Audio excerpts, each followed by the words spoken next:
চট্টগ্রাম নগরের চকবাজার থেকে আওয়ামী লীগ নেত্রী নাজনীন সরোয়ার কাবেরীকে আটক করা হয়েছে। গত বৃহস্পতিবার রাত 11টার দিকে থানার দেবপাহাড় এলাকা থেকে তাকে আটক করা হয়। অভিযানের সময় পুলিশের হাত থেকে বাঁচতে তিনি ওই এলাকার একটি ভবনের ছাদে থাকা পানির ট্যাঙ্কে লুকিয়েছিলেন, কিন্তু তাতেও শেষ রক্ষা হয়নি।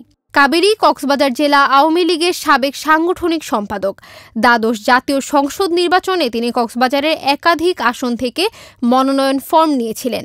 তিনি কক্সবাজার ৩ আসনের সাবেক সংসদ সদস্য সাইমুম সরোয়ার কমলের ছোট বোন। বিষয়টি নিশ্চিত করে চকবাজার থানার উপপরিদর্শক হুমায়ুন কবির বলেন, আওয়ামী লীগ নেতা কাবেরীকে বিশেষ অভিযান পরিচালনা করে আটক করা হয়েছে।